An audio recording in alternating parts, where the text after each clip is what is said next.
욥기 32장 1절부터 5절까지 우리 다 같이 합독하시겠습니다. 욥이 자신을 의인으로 여김으로 그 세 사람이 말을 그치니 람 종족 부수 사람 바라겔의 아들 엘리후가 화를 내니 그가 욥에게 화를 내면 욥이 하나님보다 자기가 의로웠다 하며 또 세 친구에게 화를 내면 그들이 능히 대답하지 못하면서도 욥을 정죄함이라. 엘리후는 그들의 나이가 자기보다 여러 해 위이므로 욥에게 말하기를 참고 있다가 세 사람의 입에 대답이 없음을 보고 화를 내니라. 아멘. 오늘 욥기 32장에 들어왔는데요. 욥기 32장부터는 새로운 그 단원이 바뀌게 됩니다.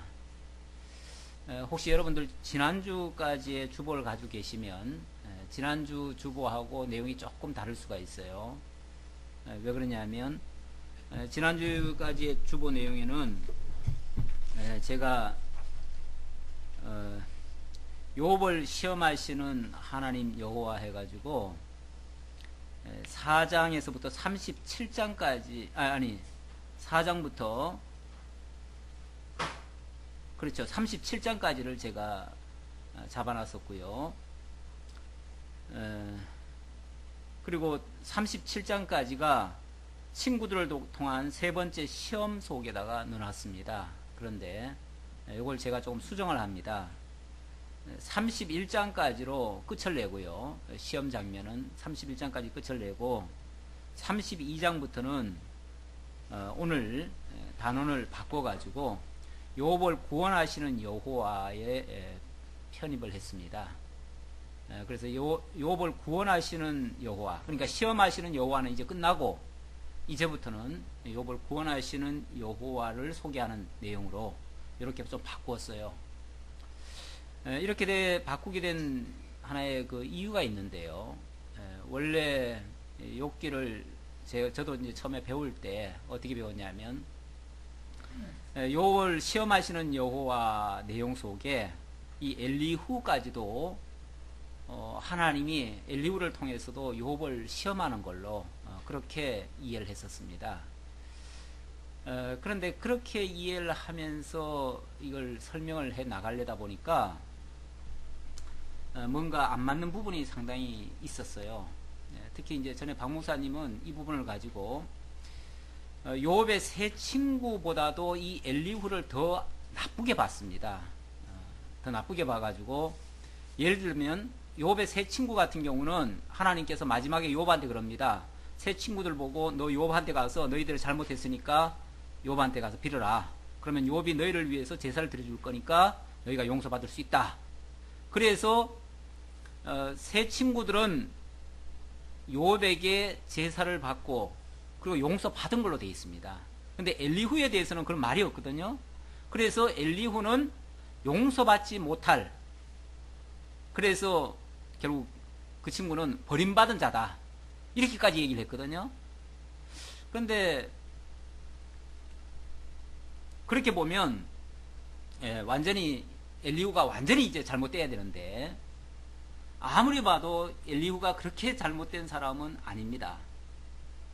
물론 엘리후가 욥의 잘못을 지적하는 걸 봐서는 친구들의 말과도 유사한 부분이 있어요. 없잖아. 그것 때문에 아마 그러시는 것 같고, 또 엘리후에 대해서는 용서한다는 말이 없기 때문에 그래서 그런 것 같은데, 그거는 좀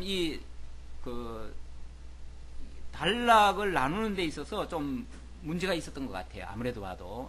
왜 그러냐면, 엘리후는 지금까지 우리가 욥을 이해할 때요, 욥은 어떻게 보면 좀 억울한 사람이죠. 그렇죠?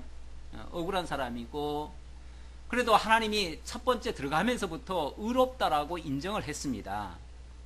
그래서 욥은 의로운 사람이고, 욥이 의롭기 때문에 욥과 반대되는 사람은 뭐다? 의롭지 않다, 악하다. 이렇게 이제 어떻게 보면 흑백 논리처럼 이것이 선인데 이 선에 반하는 것은 다 악이다, 이런 이제 단순 논리로 만약에 이걸 이해를 해버리면 욥을 비난하고 정죄하는 사람은 전부 다 악이죠.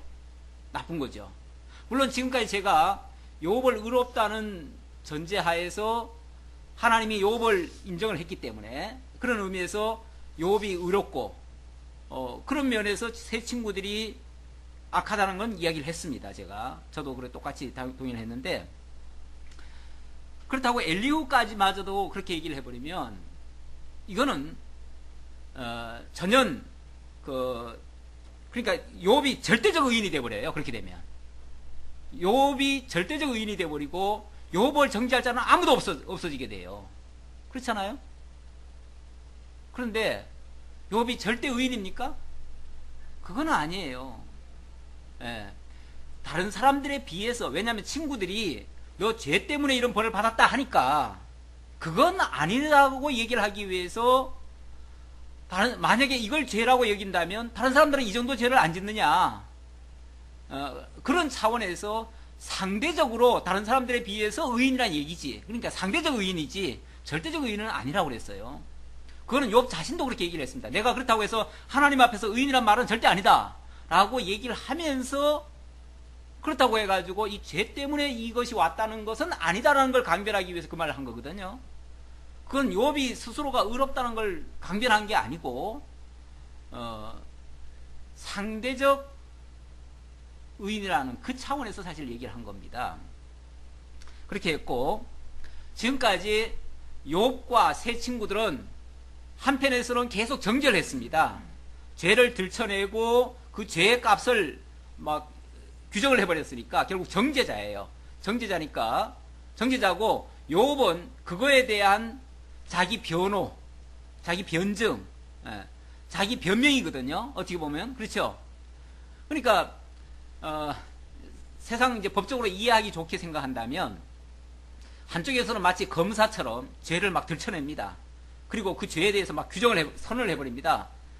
너는 이런 죄를 지었기 때문에 이런 벌을 받아 마땅하다 하고서 선언을 해버려요.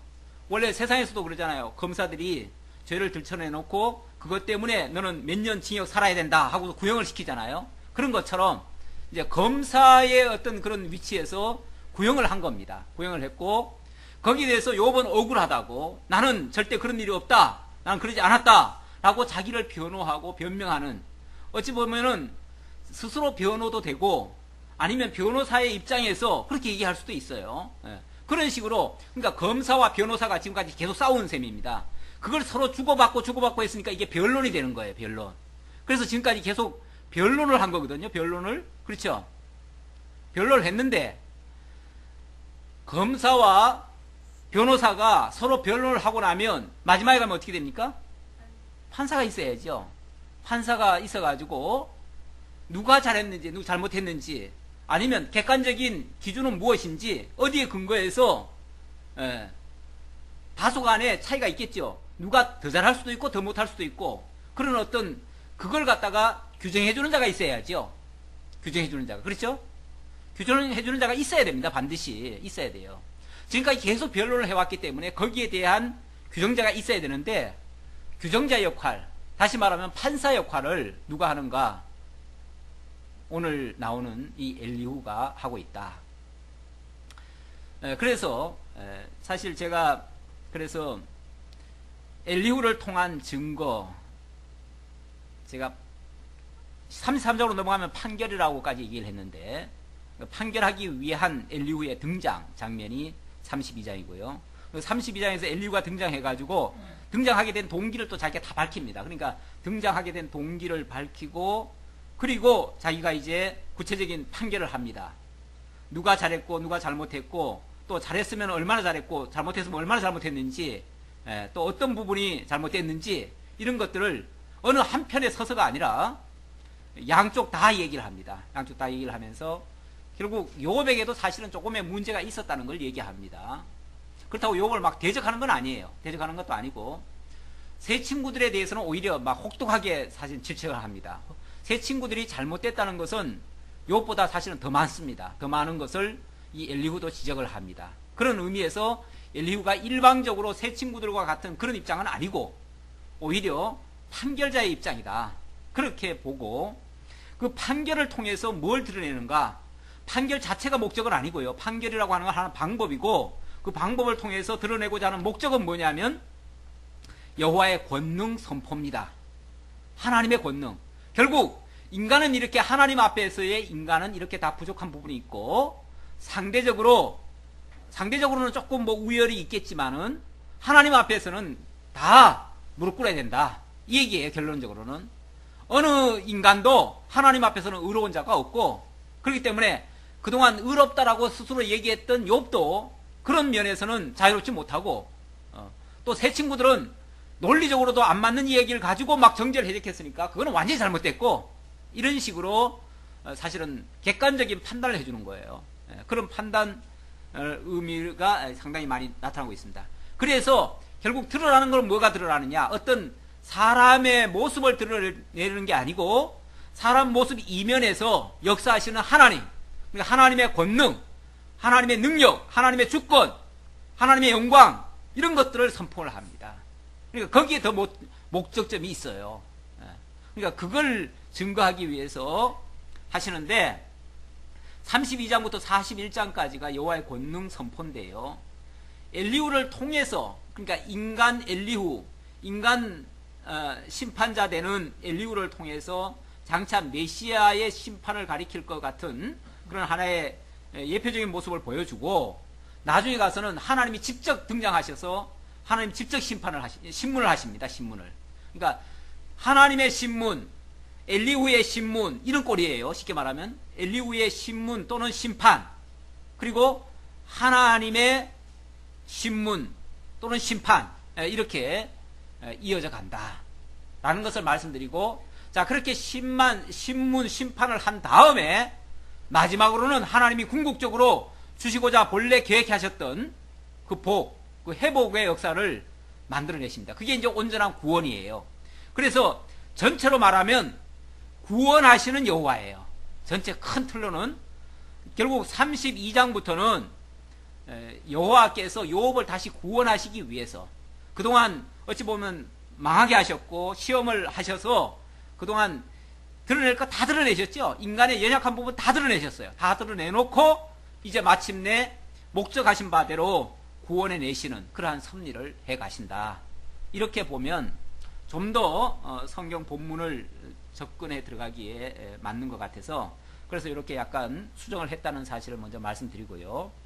자, 그럼 이러한 구도 하에서 여호와의 권능 선포 32장부터 41장까지 소개하는데 먼저 엘리후를 통한 증거를 먼저 하도록 하겠습니다. 37장까지인데요.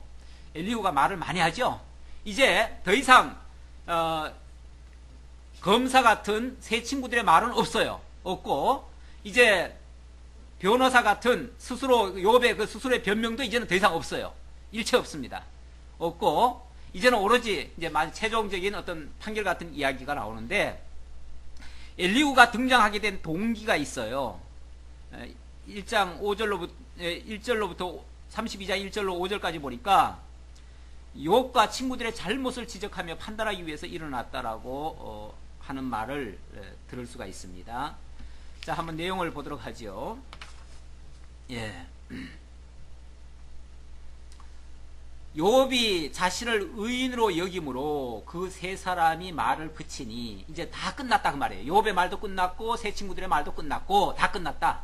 그 말을 회개하는 거예요. 다 끝났으니까 사실은 시험 얘기는 이제 끝나야 돼요. 그래서 제가 끝내고요. 자, 이제는 그 세 사람의 말과 욥의 말을 다 종합한 후에 마지막 누가 잘했는지 잘못했는지 판결을 좀 해줘야지요. 판단을 해줘야 되니까 그 판단하기 위해서 람 종족 부수 사람 바라겔의 아들 엘리후가 등장을 했습니다. 등장을 해서 나타낸 처음의 표시 모습은 뭐냐면 화를 냈어요. 화를 냈다는 말은 둘 다 잘못됐다는 얘기죠. 뭐 잘못된 부분이 있다는 얘기죠. 자, 욥 그 화를 낸 이유를 이렇게 밝히고 있어요. 그가 욥에게 화를 내면 먼저 욥에게 화를 냈는데 욥에게 화를 내면 욥이 하나님보다 자기가 의롭다 함이요. 욥이 하나님이 자기보다 의롭다 했나요? 네. 욥이 직접적으로 내가 하나님보다 더 의롭다 이렇게 말한 적은 없습니다. 없는데 욥이 말한 것 중에 보면 자기가 하나님보다 더 의로운 것처럼 얘기한 적이 있어요. 제가 그래서 그걸 한번 찾아봤어요. 실제 그런 일이 있는가 없는가 찾아봤더니 몇 군데가 그런 용어가 있더라고요. 왜냐하면 하나님을 가리켜서 하나님은 쉽게 말하면 죄 없는 자를 갖다가 시험하고 또 원수시하고 뭐 이렇게 표현하는 게 있어요. 예, 제가 한두 군데 한번 찾아볼까요? 찾아보지 않으면 내가 또 거짓말하는 것 같으니까. 욥기 13장 24절 13장 24절 찾으시고 16장 9절도 한번 찾아보세요. 13장 24절 누가 찾으면 한번 읽어보세요.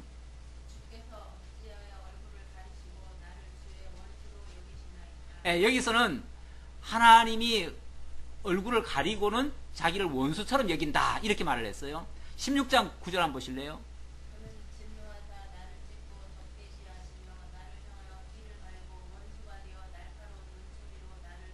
예, 하나님이 막 진노를 하시는데 그 사실 16장 8절부터 보면 자기가 무슨 죄가 있는 게 아니에요. 죄가 없는데도 하나님 그렇게 하신다는 거예요. 그러면서 나를 찢고 적대시하고 나를 향해서 이를 갈고 원수가 되어서 날카로운 눈초리로 나를 보신대요.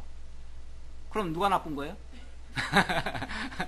하나님 너무하신 거죠? 하나님이 그냥 완전히 자기를 그냥 멀쩡한 자기를 갖다가 완전히 적대시하고 막 대적하듯이 이렇게 하니까 하나님이 불의하다는 거죠. 불공평하다는 거죠. 막 이런 식으로 얘기를 한 거죠. 그러니까 꼭 하나님이 내가 하나님보다 더 의롭다 그 말은 아니지만 듣기에 따라서는 그런 충분한 오해가 될 수 있는 말을 했어요. 예, 그런 말을 했기 때문에 그런 거에 대한 지금 지적인 것 같아요. 예, 그러니까 그렇게 말한 것은 네가 하나님보다 더 의롭다는 얘기냐? 어떻게 인간이 하나님보다 더 의로울 수가 있느냐? 하나님이 언제 너를 원수시했느냐? 막 이런 식으로 이제 책망을 하는 거죠. 그런 이야기입니다. 자, 그럼 본문 다시 봅시다. 또 새 친구에게 화를 내면 그 다음 단계에서는 새 친구한테 화를 냈어요. 화를 내면 그들이 능히 대답하지 못하면서도 욥을 정죄함이라. 능히 대답도 못하면서 욥을 정죄했다. 그건 말도 안 되는 소리 하면서 뭐 했다? 정죄를 했다. 논리적으로나 이치적으로나 원리적으로나 모든 면에서 안 맞는 이야기를 하면서 욥을 갖다가 밀어붙였다고 말이에요. 정죄를 하고. 욥이 그런 일을 한 적이 없는데 욥을 갖다가 완전히 죄 있는 데 취급해버리고 완전히 죽일 놈은 삼아버렸어요. 아예 그냥. 이랬으니 이거는 완전히 잘못됐다는 거죠. 예. 그러니까 욥한테는 하나님이 자기를 원수시하고 용서치 않은 것처럼 표현해서 그것이 부당하다라고 얘기를 한 것이고, 친구들은 이건 완전히 잘못됐다 이렇게 사실 친구들을 더 많이 책망한 겁니다. 그러니까 먼저 책망한 게 더 잘못이 아니고요.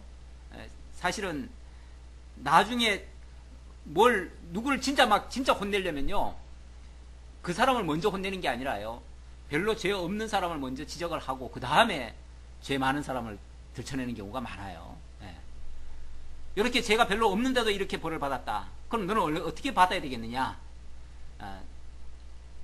나중에 보면 심판 때 예수님 그런 말씀하신 적이 있어요. 베드로 사도가 그런 말을 했나요? 나중에 심판 때 보면 하나님의 집부터 먼저 심판한다. 하나님의 집부터 먼저 이렇게 심판을 받는데 하물며 안 믿는 자들이야 어떠하겠느냐? 그들의 심판은 얼마나 더 진노가 크겠느냐? 이런 식으로 얘기를 하죠. 그러니까 믿는 자들 중에서도 하나님의 택한 백성들 중에서도 하나님 앞에 가면 심판을 받을 수 있는데 하물며 믿지 않는 자들이라면 얼마나 그 심판이 크겠느냐? 이런 얘기죠. 그건 나중 얘기하는 것이 더 크다는 걸 강조하는 거예요. 그런 원리로 봤을 때 이 세 친구들의 죄가 훨씬 더 크다는 걸 강조했습니다. 자, 4절. 엘리후는 그들의 나이가 자기보다 여러 해 위임으로 욥에게 말하기를 참고 있다가 세 사람의 입에 대답이 없음을 보고 화를 내니라. 이 사람이 맨 마지막에 나서게 된 동기는 나이가 제일 어려요. 제일 어리기 때문에 제일 어린 사람이 먼저 나서면 뭐가 되죠? 왜 그러잖아요. 애들은 가라고. 애들은 참견하지 말라고. 애들은 다 마치 무식한 것처럼 생각하고 참견도 못하게 하고 이런 경우가 많은데 이 엘리후는 물론 나이적으로 보면 자기가 제일 연소합니다. 그러니까 제일 어리니까 제일 부족할 수도 있어요. 나중에 가면 이제 그런 강변도 합니다. 내가 어리지만 지혜는 나이 많다고 있는 게 아니다. 여호와의 숨결이 그를 지혜롭게 할 수 있다. 여호와의 숨결이란 말은 성령이에요. 성령이 함께 하심으로 성령이 함께 하시면 지혜자가 된다. 그 말이죠.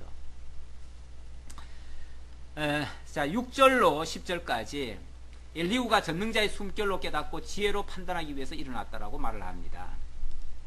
부수 사람 바라겔의 아들 엘리후가 대답하여 이르되 나는 연소하고 당신들은 연로함으로 뒷전에서 나의 의견을 감히 내놓지 못하였노라. 내가 말하기를 나이가 많은 자가 말할 것이요 연륜이 많은 자가 지혜를 가르칠 것이라 하였노라. 이건 이제 통상적이고 상식적인 선에서 이야기하는 겁니다. 상식적으로 말하면 누가 더 지혜롭습니까? 아무래도 세상을 오래 사신 분들이 다 지혜로운 건 맞지요. 그러니까 그분들이 먼저 앞서서 이야기하는 것이 순서상 맞습니다. 원리상 맞아요. 그러니까 그분들이 다 이야기할 때까지 자기는 다 기다려준 거죠. 그건 당연한 거고 어찌 보면 예의상으로도 맞는 말이에요.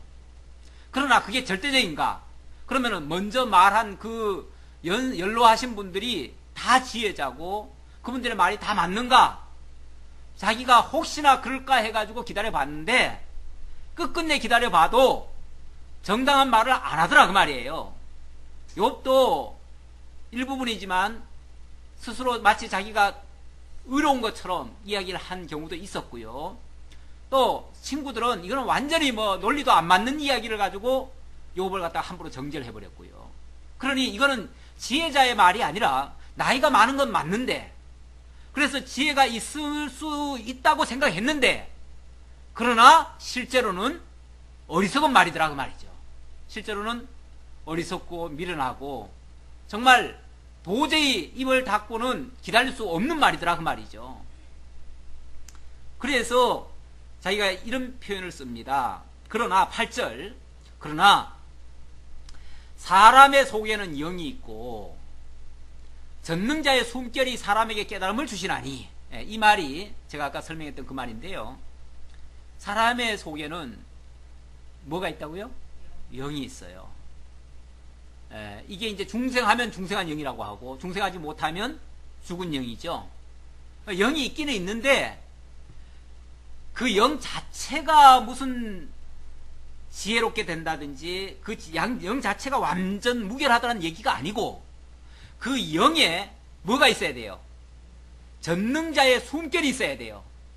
전능자의 숨결이 있으면 그 영이 살아나고 정말 깨달은 영이 되고 지혜의 영이 되는 거죠. 지혜로운 영이 되는 거죠. 그러나 여호와의 숨결이 없다면 그 영은 죽은 영이고 무능한 영이고 미련한 영이 될 수 있는 거죠. 그러니까 영이라고 하는 것은 매우 정말 소중한 그런 기관인데 근데 거기에 여호와의 숨결이 있느냐 없느냐가 이게 좌우가 된다고 말이죠. 그러니까 결론은 인간적으로 생각하면 윤리적으로 생각하면 연로하신 분을 당연히 예우해 드려야 되고 그분들의 말을 청중해 드려야 되고 그분들의 말이 지혜롭다고 생각할 수 있겠는데 지금 앞에 세 친구들의 이야기를 들어봐서는 절대 그게 아니라는 것을 자기가 깨달았다는 거죠. 그 깨달았으면서 실제 지혜는 거기서 오는 게 아니라 연륜에서 있는 게 아니라 바로 전능자의 숨결에 의해서 그 숨결이 깨닫게 하심에 의해서 되어진다. 여기 전능자의 숨결이라고 했는데 이 숨결이라는 말을 이 번역할 때요. 숨결이라고 번역할 수도 있지만 이 경우에 따라서는 영으로 번역할 수도 있습니다. 결국 영어로 번역하면 성령이 되는 것이고 숨결로 번역하면 그냥 우리가 생각하는 이 숨처럼 생각하죠. 근데 여호와께서 처음 사람을 지으시고 생기를 불어넣었다 그러죠. 생기를 불어넣었다는 말이나 또 예수님께서 그 성령을 주실 때 보면 숨을 내쉬며 가라사대 성령을 받으라 이렇게 말씀하실 때도 있어요. 예.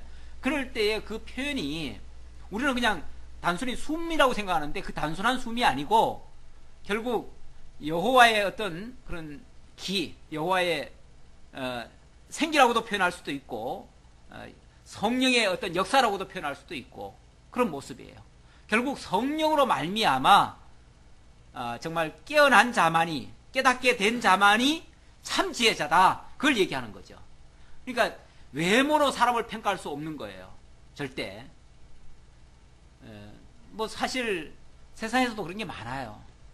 참 연로하신 분들 인간적으로는 그분들을 당연히 예우해 드려야 되고 그분들의 말을 우리가 따라 드려야 되는데 경우에 따라서는 하나님을 제대로 알지 못하시는 분들 가운데서는 그렇지 못한 경우가 또 많습니다. 그래서 우리가 인간적으로는 예우하되 그분들의 어떤 그 지혜적인 측면에서는 사실은 우리가 따르지 못할 수도 있는 거예요. 그래서 어떤 면에서는 하나님의 말씀이 가장 앞서야 돼요.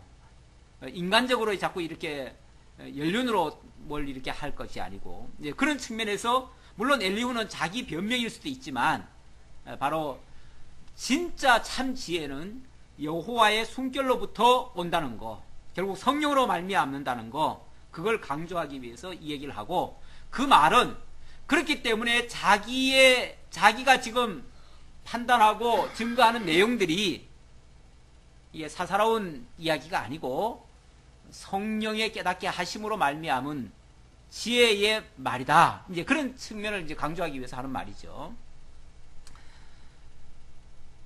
어른이라고 9절입니다. 어른이라고 지혜롭거나 노인이라고 정의를 깨닫는 것이 아니니라. 그러므로 내가 말하노니 내 말을 들으라. 나도 내 의견을 말하리라. 지금부터 성령께서 깨닫게 하신 그 이치를 따라서 지혜의 말로 증거할 테니까 이제부터 잘 들어라. 단순히 인간의 말로 듣지 말아라. 그 얘기죠. 자, 그러면서 이제부터 이제 지적을 하기 시작합니다. 아직 본격적인 이야기는 아니지만 한번 또 들어봅시다. 11절로 14절까지 엘리후가 친구들의 이론과 정죄함이 정당하지 못하다는 주장입니다. 일단 친구들이 더 잘못됐다는 걸 강조하는 얘기예요. 보라, 나는 당신들의 말을 기다렸노라. 그 친구들을 얘기하는 거예요. 그들 입에서 정말 지혜의 말이 나오기를 기다렸다 그 말이에요. 정말 욥을 꼼짝 못하게 정말 그렇게 할 수 있는 그런 말이 나왔으면 좋겠는데 기다려봐서도 그게 안 나왔고, 아니면 솔직하게 인정을 하든지, 그것도 아니고 완전히 생사람 잡듯이 했지요. 생사람 잡듯이. 그랬으니까 그건 잘못됐다는 얘기죠.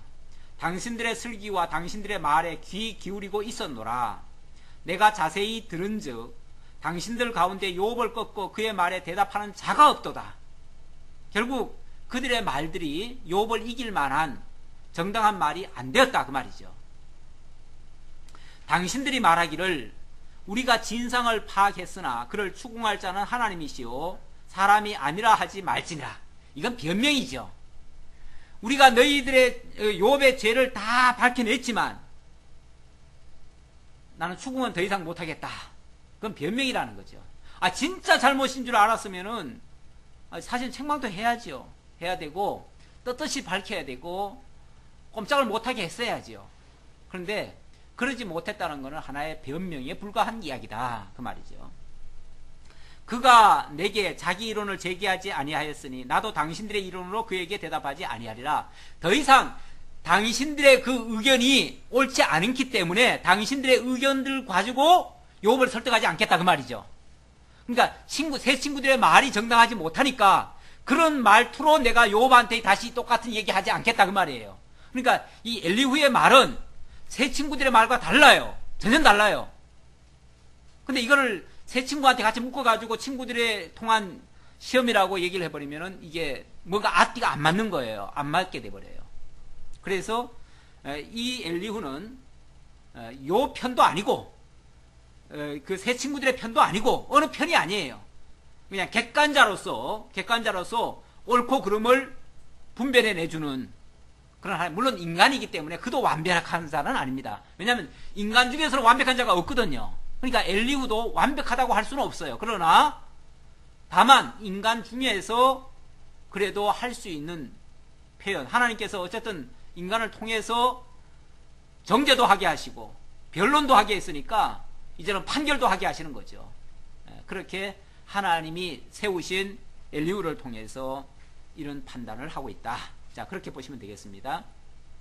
자, 엘리후가 지금부터 이제 판결을 할 텐데, 판결을 할 때에 어떻게 보면 주의사항이라고 할까요? 자기의 어떤 기준이 있어요. 절대 사람의 낯을 보지 않겠다. 아첨하지 않겠다. 자기는 오로지 객관적인 차원에서 하겠다. 그야말로 하나님 앞에서 하나님만 바라보고 하나님께서 가르쳐 주신 걸로만 얘기하겠다. 이 원래 가장 재판자가 갖춰야 될 덕목 중에 하나가 그겁니다. 재판자는요, 어떠한 경우에도 어떠한 것에도 휘둘리면 안 돼요. 정치적인 어떤 일에도 휘말려서는 안 돼요. 근데 세상 재판관들은 보면 정치가에 따라서 자꾸만 이게 판결이 굽어지죠. 시대마다 달라요. 시대마다 보면은 군사정권 때는 군사정권에 반항하는 자들은 아주 무거운 죄가 떨어져요. 그렇죠? 무거운 판결이 떨어져요. 참 그때 억울한 사람 많이 생겼습니다. 옛날에 그 방공을 최고 국시로, 그러니까 국가의 어떤 이념처럼 생각했을 때는요, 자관 빨간색만 봐도 그냥 사람들이 다 질겁을 했잖아요. 그래서 빨강자만 나오면은 좌파, 그러니까 좌측도 싫어했어요. 좌측 빨강 이 색깔만 나와도 그냥 이건 완전히 그냥 잡아 넣어버렸어요. 그리고 다른 이유가 필요 없어요. 다른 이유가 필요 없이 무조건 재판관도 거기에 따라서 그냥 판결을 내려버렸어요. 그래가지고 그때 억울한 일을 당한 사람들이 참 많습니다. 가끔씩 보면 드라마에도 옛날에 그런 거에 휘말려가지고 정말 아무 생각 없이 그냥 어떤 사람과 만나가지고 이야기하고 사업 얘기하고 했을 뿐인데 알고 보니까 그 사람이 어떤 좌익이에요. 좌익 활동하는 사람이에요. 그러니까 좌익 활동하던 사람하고 교전했으니까 뭐가 되는 거죠? 갑자기 빨갱이가 되는 거죠. 그래서 빨갱이로 몰아가지고 그냥 감옥에 집어넣고 몇십 년 썩게 하고 갑자기 그냥 졸지에 그냥 거기서 죽고 이런 사람들이 엄청나게 많았습니다. 몇십 년 지난 지금에 와가지고 그때 그 억울함을 이제 그 해벌 받는다고 할까요? 그게 이제 그때 강압에 의한 어떤 수사였다 해가지고 다시 그 판결이 뒤집어지는 경우가 종종 있어요. 요즘도. 그래서 몇십 년 만에 이제 누명을 벗고 세상에 나오는데 이미 죽었거나 아니면 이제 노인네가 돼가지고 그동안에 벌써 가족들은 다 떠나가고 부인도 다 도망가고 가정은 다 파괴되고 다 망했는데 이제 와서 뭐 하겠어요? 아무도 보상해줄 길도 없고 보상받을 길이 없지요. 그런 경우가 참 많았어요. 그러니까 이 사람들은요, 알게 모르게 아무리 자기가 정직하다고 해도요, 사람의 낯을 봅니다. 그리고 정치적 어떤 그 시류를 봅니다. 그래가지고 시대마다 다른 판결을 해요. 그래서 아니 정치가 바뀌었을 뿐인데 시대마다 다른 판결이 나와요.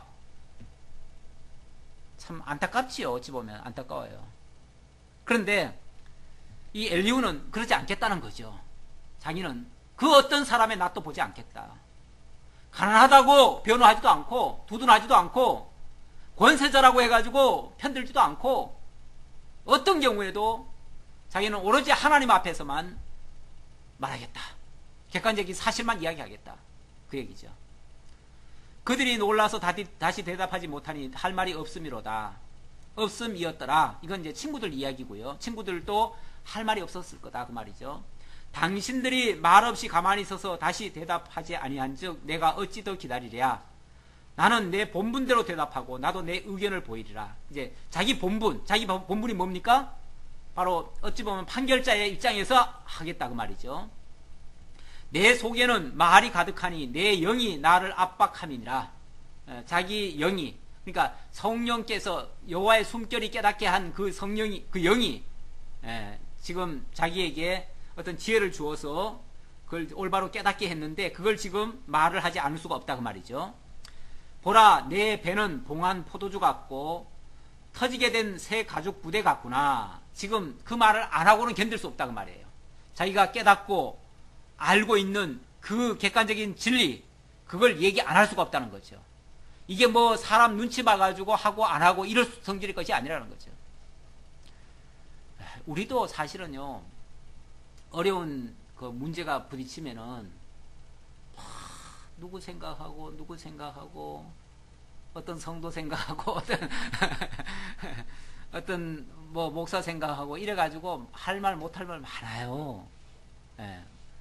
저도 그런 얘가 있더라고요. 어떨 때 보면은 있어요.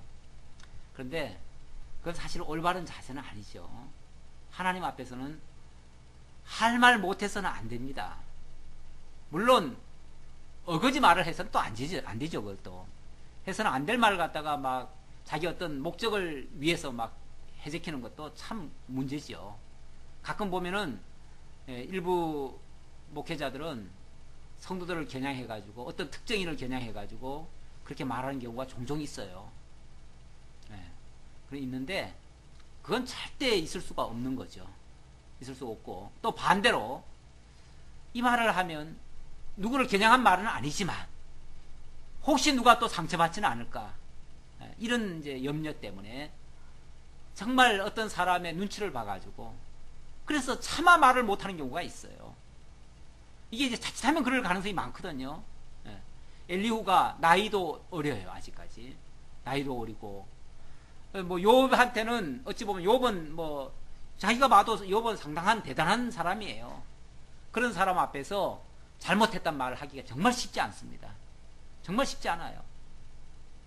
그런데 그런 말을 듣고 그걸 불쾌하게 여길 게 아니라, 거기에 감정을 느낄 게 아니라 정말 이게 하나님의 음성이다 라고 회개하는 것이 정말 진짜 지혜자죠. 왜냐하면 누구든지 다 잘못은 있으니까요. 그래서 누구를 통해서, 아무리 어린 사람을 통해서 얘기하더라도 그게 하나님의 음성으로 듣는 자는 지혜자입니다. 그러나 반대로 나이도 어린 게, 경험도 없는 놈이 뭘 안다고 까불락거려 이렇게 얘기하면은 이거는 완전히 그 사람은 구제불능이죠. 하나님이 그의 입을 통해서 지금 하게 하시는 말씀인데 그걸 갖다가 지금 못 듣는다는 것은 결국 하나님의 말씀을 거부하는 행위죠. 그게 이제 불행한 일입니다. 자, 내가 말을 하여야 시원할 것이라 내 입을 열어 대답하리라. 나는 결코 사람의 낯을 보지 아니하며 사람에게 영광을 돌리지 아니하리니 어떤 사람의 낯도 보지 않겠다. 어떤 사람의 영광을 돌리지 않겠다. 어떤 사람을 위해서 말하지 않겠다 그 말이죠. 이는 아첨할 줄을 알지 못함이라. 그게 아첨을 하는 사람은 사람의 영광을 봅니다. 사람의 눈치를 봅니다. 만일 그리하면 나를 지으신 이가 속히 나를 데려가시리로다. 왜냐하면 자기는 지금 어느 입장에서, 지금 하나님 입장에서 하나님이 자기에게 깨닫게 해주신 그걸 가지고 객관적인 사실을 지금 증거하는데, 그런 입장에서 만약에 자기가 사적인 감정으로 사람을 대했다면 자기 본분을 못하는 거죠. 본분을 못하니까 뭐 해야 돼요? 자기를 보내신 하나님이 데려가는 게 맞죠. 필요 없는 존재죠. 하나님이 지금 그 말을 하라고 지금 쉽게 말하면 보내놨는데 그 말을 못한다는 거는 자기는 필요 없는 존재죠. 그러니까 그럴 바에는, 그 말 못할 바에는 하나님이 나를 데려가시리로다 이렇게 얘기를 하는 거죠. 그만큼 정말 객관적인 말, 진실된 말, 하나님이 알게 하신 말만 하겠다라고 하는 그러한 다짐입니다. 자, 그러면 이제 본격적으로 엘리후의 판결이 나오게 됩니다. 33장으로부터 35장까지의 내용인데요. 자, 첫 번째는 지금 욥이 엄청난 지금 시련을 당하고 있지 않습니까? 엄청난 고통을 당하고 있어요. 여기에 대한 해석이라고 말씀드릴 수 있겠습니다. 자, 거기에 대한 이유, 원인, 이런 것들을 지금 이 엘리후는 뭐라고 얘기를 하냐면 그게 바로 구원을 위한 징계다.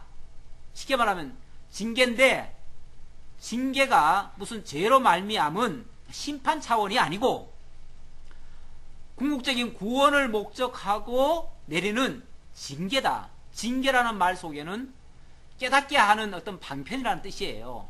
예. 그러니까 징계는 깨닫게 하기 위한 거예요. 원래 그 징계라는 단어가요, 헬라어로 그 파이디온이라고 그러는데, 채찍질을 해서 돌이킨다 그 말이에요. 아이들, 깨닫지 못하는 미련한 아이들에게 채찍을 가하라고 돼 있잖아요. 잠언에 보면. 근데 그 채찍을 가하게 되면 그 아이가 정신을 번쩍 차려요. 그래가지고 뭐가 잘못됐는지를 깨닫게 됩니다. 깨달으면은 그 아이가 돌아오게 되죠. 그렇죠? 그러니까 미련한 자에게 깨닫게 하기 위한 방편으로서 주는 것이 파이디온이고, 그게 바로 징계다 이 말이에요.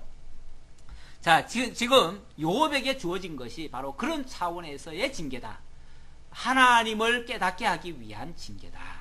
그리고 목적은 하나님의 주시고자 하는 궁극적인 구원이 있다. 그 구원을 위한, 멸망으로 가지 않고 구원에 이르게 하기 위한 방편으로서의 징계다. 이렇게 지금 설명해 주는 내용이에요. 자, 33장 1절로 7절에서는요, 하나님 앞에서는 모든 인간이 다 동일하다. 그래서 내 손으로는 누르지 못한다. 이렇게 말을 하는데, 이 말은 내가 무슨 인간적으로 말하면 사실은 누가 더 높아요? 인간적으로 말하면 어찌 보면은 요업이 더 높을 수가 있어요. 그러니까 인간적으로는 내가 너를 못 누른다 그 말이에요. 인간적으로는 못 누리지만 하나님의 결국 말씀을 통해서 너에게 바른 이야기를 해줄 수 있다 이 얘기예요. 그러니까 인간적으로는 굴복을 못 시켜요. 못 시키는데 하나님의 말씀으로만 할 수 있다. 그래서 어떤 진리를 가지고 결국은 욥을 굴복시키려고 하는 그런 말이죠. 그런 표현이죠. 그런즉 욥이여 내 말을 들으며 내 모든 말에 귀를 기울이기를 원하노라. 잘 들어야죠. 진리를 지금부터 얘기할 건데 잘 들어야죠. 내가 입을 여니 내 혀가 입에서 말하는구나. 내 마음의 정직함이 곧 내 말이며 내 입술이 아는 바가 진실을 말하느니라. 진리만을 얘기하겠다. 진실만을 얘기하겠다. 그러니까 잘 들어라. 하나님의 영이 나를 지으셨고 전능자의 기운이 나를 살리시느니라. 아까도 그런 비슷한 말이죠. 여호와의 숨결이나 여호와의 기운이나 비슷한 말이 결국 지금 내가 하는 말이 내 말이 아니고 여호와의 기운이 내 영을 움직여서 지금 너에게 하는 말이다 그 말이에요. 이게 이제 하나님의 어떤 권위 아래 순복하라 그 얘기예요. 권위 아래 순복하라. 나한테 굴복하지 말라. 하나님의 권위 아래 순복하라 그 얘기예요. 솔직히 우리 목회자들도 그래요. 목회자들이 보면은 교회에는 다양한 그 연령층들이 있잖아요. 연세 드신 분들도 많잖아요. 사실은 목사들은요, 신학교 나와가지고 어느 일정한 기간만 지나면 목사가 되기 때문에 젊은 사람이 많습니다. 뭐 저는 좀 늦게 된 케이스지만 일찍 되신 분들은요, 뭐 30 얼마에도 목사가 될 수 있어요. 그렇죠? 40 되기 전에도 목사가 될 수 있어요. 그런데 교인들은 뭐 연령층들이 40대 다 넘고 뭐 50대, 60대, 뭐 7, 80대 되신 분도 많단 말이에요. 그러니까 그분들한테 연령적으로 봐서야 설득력이 있겠어요? 없죠. 무슨 권위로 하겠어요? 세상 경험도 더 많이 하고 학식도 더 많이 하고 사회에 어떤 뭐 연륜이 훨씬 더 많은데 그분들 앞에서 우리가 무슨 말을 하겠어요? 그러니까 사실은 우리가 하나님 말씀 빼고 다른 거 가지고 설득시키려고 하면 이건 목사도 착각한 겁니다. 목사가 무슨 자기 권한이 거기까지 미치는 줄 알고 모든 것에 다 범위가 미치는 줄 알고 함부로 그냥 온갖 얘기까지 다 하는 경우가 있는데 그렇지 않습니다. 오직 말씀만, 하나님의 말씀만 하나님께서 성령을 통해서 깨닫게 해주신 그 내용만 가지고 성도들을 설복을 시켜야지 다른 거 가지고 설복시키려고 하다가는 오히려 그 착각이죠. 그래서 가끔씩 충돌되어지는 이유가 말씀이 아니라 다른 것 때문에 그런 경우가 종종 있지요. 자, 어쨌든 엘리후도 이제 그런 측면에서 욥에게 설명을 하는 겁니다. 그대가 할 수 있거든 일어서서 내게 대답하고 내 앞에 진술하라. 내가 만약에 사사롭게 얘기했다든지 인간적인 생각으로 얘기했다든지 그러면은 얼마든지 반론이 필요하죠. 하려면 하라 그 말이죠. 반론 하려면은. 하지만 이게 정말 진리의 말씀이고 하나님의 뜻이라면 순복하라 그 얘기죠. 그렇죠? 그러니까 반기를 들라는 얘기가 아니라 이게 진리의 말씀이니까 순복하라 그런 뜻으로 얘기하는 거예요. 물론 인간적으로 생각하면 순복 안 할 수도 있어요. 왜 그러냐면 모든 면에서 욥이 더 우월할 수 있으니까. 나와 그대가 하나님 앞에서 동일하니 나도 흙으로 지으심을 입었은즉 내 위엄으로는 그대를 두렵게 하지 못하고 내 손으로는 그대를 누르지 못하느니라. 보세요. 자기 손으로나 자기 어떤 권위로나 자기 어떤 직분으로나 이런 것들로는 안 통해요. 도저히 욥을 이길 재간이 없어요. 하지만 나에게는 하나님의 기운이 함께하고 있다. 바로 이거 가지고 하나님의 권위 가지고 지금 얘기를 하는 거예요. 그러니까 최소한 어디 있을 동안 지금 재판자의 입장에 있을 때, 그렇죠? 만약에 그 친구가 재판자의 입장이 아닌 그냥 평상시 자기 옆에 있는 입장이라면 그 권위로는 못 누릅니다. 욥을 이길 수가 없어요. 그런데 지금은 하나님께서 어떻게 보면은 그 직분을 주고 재판자의 입장에 서서 지금 엘리후에게 말을 하게 하는 거예요. 그러니까 그 하나님의 권위 아래 순복하라는 뜻으로 이야기하는 겁니다. 자, 8절로 12절까지 사람보다 크신 하나님은 잘못을 찾으시고 원수로 여기지 않는다라고 얘기를 합니다. 이 말은 정면으로 욥의 말을 반박한 겁니다. 욥이 이 말을 했거든요.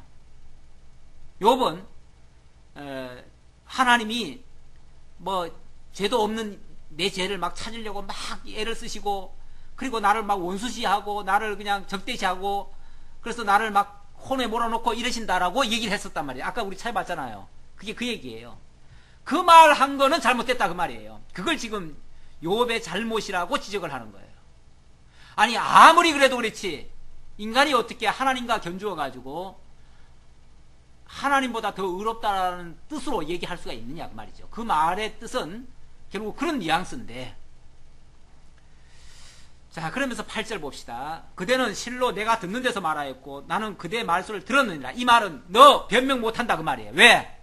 너 이 말 분명히 했잖느냐. 그러면서 욥이 한 말을 가지고 지금 지적을 하는 거예요. 이건 분명히 내가 들었는데 너 이거 빠져나갈 생각하지 말아라. 너 분명히 이렇게 말했지 않느냐.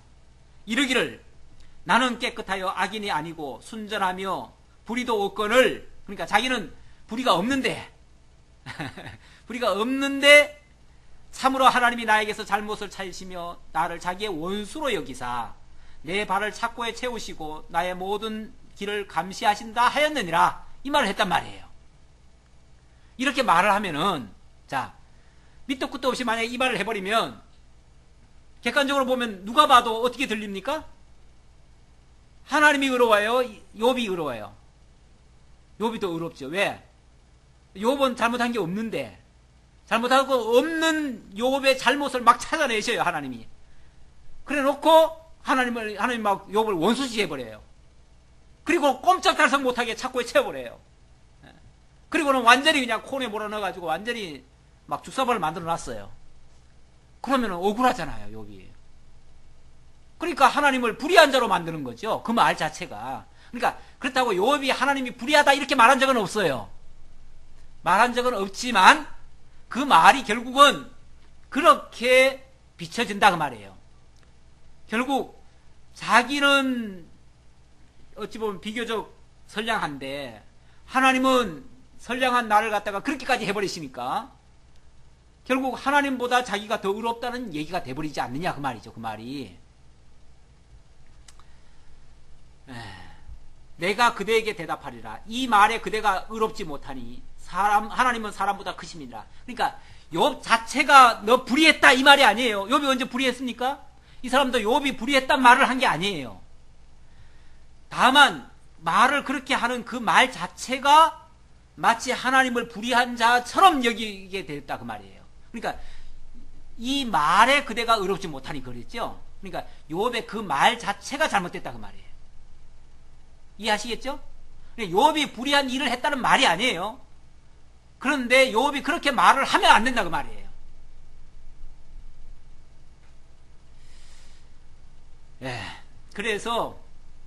그래서 아무리 하나님이 니한테 그렇게 했다고 할지라도 그걸 가지고 나쁜 식으로 그런 식으로 표현을 하면 어떡하냐 그 말이죠. 어찌 사람이 하나님보다 더 의로울 수 있겠느냐? 어찌 네가 하나님보다 더 의로울 수 있겠느냐라고 지금 하나의 이제 논리적으로 욥의 그 말을 못하도록 사실은 이 반박을 하는 겁니다. 아마 이 말을 하면은 지난번에 친구들이 그 말을 하면 그런 식으로 막 비아냥거리듯이 얘기하면요. 그리고 막 욥한테 너는 죄를 지었기 때문에 그랬다고 하면 욥이 억울하니까 또 할 말이 있어요. 그러나 지금 욥이 죄를 지었다고 말을 하는 게 아니기 때문에 할 말이 없어요. 그렇죠? 욥이 말한 그 자체를 가지고 얘기를 하는 거니까 그거는 사실이잖아요. 시인을 할 수밖에 없죠. 그래, 내가 그건 너무했다. 내가 말을 잘못했다. 이렇게 고백할 수밖에 없죠. 자, 19절로 28절까지. 자, 그러면서 이제 본격적으로, 그러면은, 욥이 그렇게 어려움을 지금 당했는데, 그 당한 이유는 그럼 뭔가? 그 말이죠. 그, 일종의 그 징계인데, 그 하나님의 징계를 내리신 이유는 뭔가? 그거는 바로 구덩이에 내려가지 않게 하십니다. 다시 말하면, 멸망시키지 않으려고 징계한 거다. 그 말이거든요. 예. 자, 봅시다. 19절. 우리 한번 좀 교독해 볼까요? 혹은 사람이 병상의 고통과 뼈가 늘 수심의 징계를 받나니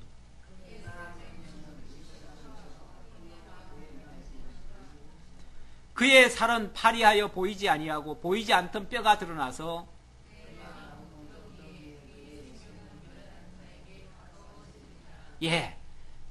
이런 예가 있다는 거죠. 물론 이게 욥의 예입니다. 사실은 욥의 모습이에요. 어떤 사람이 병상의 고통과 뼈가 늘 수심의 징계를 받을 수 있다. 그의 생명은 음식을 싫어하고, 그러니까 당연히 식음을 전폐하고 정말 죽기를 바라지요. 욥이 얼마나 죽기를 바랬습니까? 그의 마음은 별미를 싫어하며 그의 살은 파리하여 보이지 아니하고 보이지 않던 뼈가 드러났다. 욥이 완전히 몸이 온통 만사자가 됐잖아요. 어찌 보면 욥의 그 당하고 있는 모습을 갖다가 징계라고 얘기를 하면서 그 얘기를 하는 거예요. 물론 그렇다고 징계가 죄 때문이다 이렇게 지금 얘기하는 건 아니에요. 징계는 꼭 죄 때문이 아니에요. 하나님이 깨닫게 하기 위한 방편이죠. 그래서 제가 아까 파이디온 얘기한 거 아닙니까? 파이디온이란 말은 바로 깨닫게 하기 위함이다. 뭘 깨닫기 위함인가? 그건 이제 이유가 따로 있고요. 자, 만일 일천 천사 가운데서 하나가 그 사람의 중보자로 함께 있어서 그의 정당함을 보일진대. 시작. 다시 시작.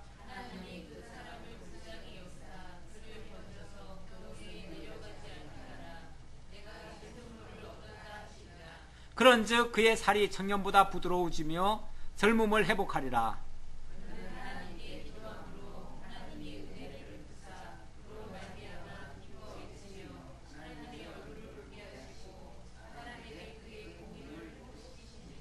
그가 사람 앞에서 노래하여 이르기를 내가 범죄하여 옳은 것을 그르쳤으나 내게 무익하였구나.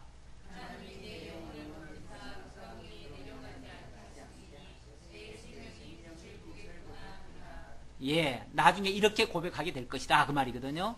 그러니까 하나님이 징계를 통해서 하나님의 그 뜻을 깨닫게 하고 그래서 또 자기가 가던 잘못된 길에서 돌이켜서 결국 구덩이로 가지 않도록 막아주는 그런 역할을 한다 그 말이에요. 그래서 나중에 오히려 하나님 앞에 감사하게 될 것이다. 호세아서에 보면 하나님께서 자기 백성들이 다른 길로 막 가려고 할 때 하나님께서 마치 가시덤불처럼 이렇게 울타리를 만든대요. 그래가지고 못 가도록 가로막아요. 가로막아가지고 결국은 하나님께로만 돌아오도록. 그러니까 가는 길을 다 막아요. 이 일도 안 되고 저 일도 안 되고. 그 말이 이제 우리 표현 식으로 말하면은 하는 일마다 안 돼. 하는 일마다 다 망해. 되는 일이 하나도 없어. 그럼 이제 그런 사람이 뭐라고 얘기합니까? 하나님이 날 버렸나 봐. 하나님이 날 버렸나 봐. 나는 왜 하는 일마다 안 돼? 다 막아. 버린 게 아니고요. 뭐 한 거예요? 성경대로 말하면 하나님이 간섭하는 거죠. 간섭하는 거예요. 간섭하는 건데 어디로 못 가게 하려고? 구덩이로 못 가게 하려고. 멸망의 길로 안 가게 하려고. 그래서 지금 막으시는 일이다. 막으니까 인간 입장에서는 계속 안 되는 거죠. 이 일도 안 되고 저 일도 안 되고 다 안 되는 거죠. 다 안 되는데 그게 이제 그러면 그 바꿔 말하면, 하는 대로 되면, 이 일 하니까 이 일도 성공해, 저 일을 하면 저 일도 성공돼. 그러면은, 그 길로 계속 갈 거 아니겠어요? 그렇죠? 그 길로 가면 뭐라는 거예요? 그게 멸망의 길이 될 수 있다는 거죠. 하는 일마다 잘 풀리면 그게 멸망의 길이 될 수 있기 때문에, 하나님께서 그 멸망의 길로 가지 못하게 하려고 간섭하신다는 거죠. 이게 좀, 어떻게 보면 좀 얄궂죠? 우리는 좀 대개도 하시고, 멸망의 길도 안 가고, 이러면 참 좋잖아요. 그렇죠? 두 가지 다, 우리 좋은 쪽으로 다 해주시면 참 좋은데, 그게 이상적인데, 하나님은 그게 아니신가 봐요. 하나님은 잘 되는 쪽으로만 계속 가게 하면, 그게 파멸의 길로 가는가 봐요. 왜냐하면 사람이요, 잊어먹어요. 잘 되면요, 자기가 잘한 줄 알아요. 자기 힘인 줄 알아요. 자기 능력인 줄 알고 자고해져요. 하나님 필요 없어져요. 나중에 가면은 하나님 필요 없게 돼버려요. 필요 없으니까 그때는 그냥 자기 마음대로 그냥 살면서도 뭐 부족함도 없고 아쉬운 것도 없어요. 하나님 필요가 없어요. 그러니까 그게 결국은 파멸의 길이에요. 근데 반대로 계속 하는 일마다 안 되면 결국 그게 하나님이 지금 당신을 지금 관여하셔가지고 결국은 돌이키라는 얘기인데, 어디서 어떻게 돌이키라는 건지는 좀 더 지혜를 찾아야겠죠. 예. 정말 성령의 도우심을 입지 않고는 도저히 깨닫지를 못하고 있는 거죠. 자, 29절로 33절. 그러면서 29절로 33절에 하나님이 이 일을 제3 행하시면 지혜를 깨닫게 하십니다. 이렇게 말씀하십니다. 이 일을 제3 행하신다. 자, 29절 한번 읽어보죠. 실로 하나님이, 우리 다 같이 한번 합독을 해봅시다. 실로 하나님이 사람에게 이 모든 일을 제3 행하시면, 제3 행한다는 말이 뭐죠? 또 하고 또 하고, 안 되는 일을 또 하고 또 하고.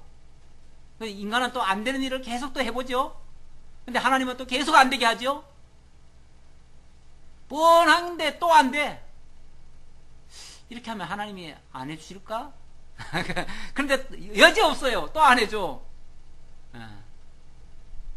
그럼 왜 그렇게 자꾸만 또 반복하게 하시는가?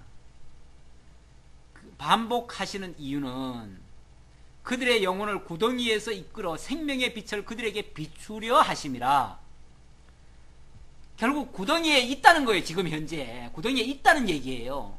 구덩이에 있으니까 뭐 하라는 거예요? 거기서 끄집어 내시려고 그런다는 거죠.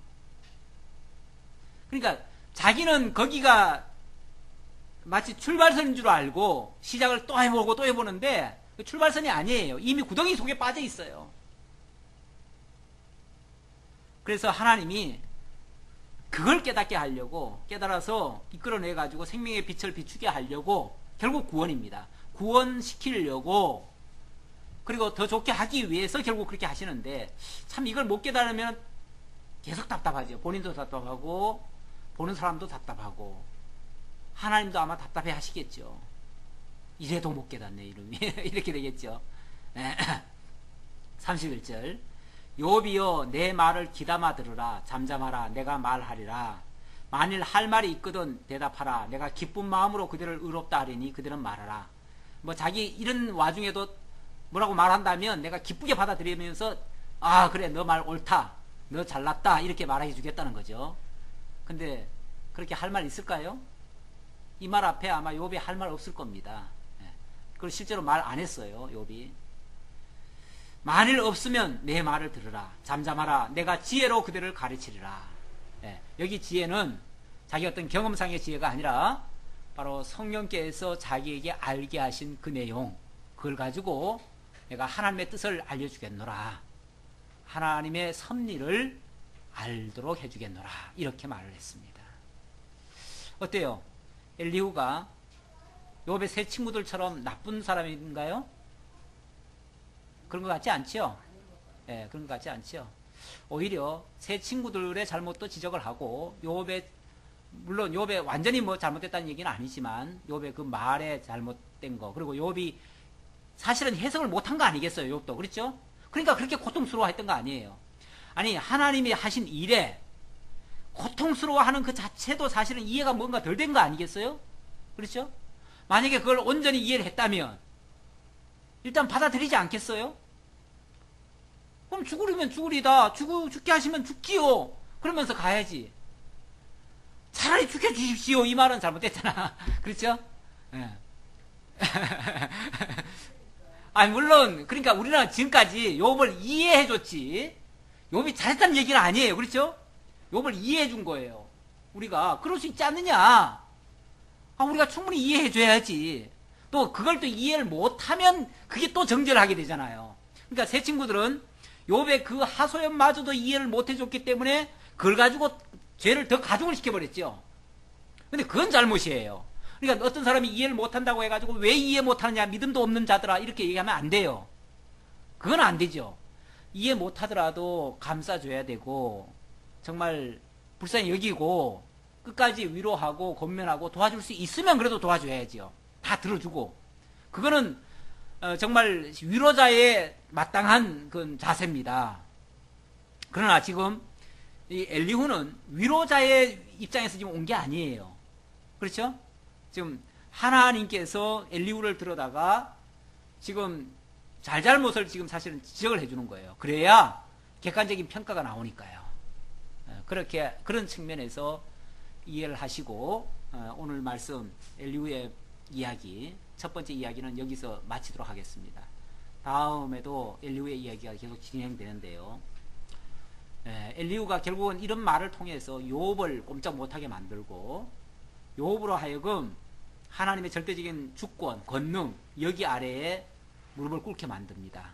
그래서 하나님만을 높이고 하나님 앞에 절대 순복함으로써 결국 문제에 접근하도록, 문제 해결에 접근하도록, 물론 그렇다고 해가지고 자기가 그렇게 함으로써 해결됐다는 얘기는 아니에요. 궁극적인 해결은 하나님께 있어요. 있는데 어쨌든 하나님을 깨닫게 하려는데 목적이 있잖아요. 그래야 해결을 해줘도 보람이 있는 거니까, 가치가 있는 거니까 결국 하나님께서 깨닫게 하시고 궁극적으로 회복시켜 주시고 이렇게 섭리하실 거니까 그 과정을 우리가 좀 더 깨닫는다면 하나님의 주권에 더 다가갈 수 있는 그러한 계기가 될 줄로 믿습니다. 기도하겠습니다. 아버지 하나님,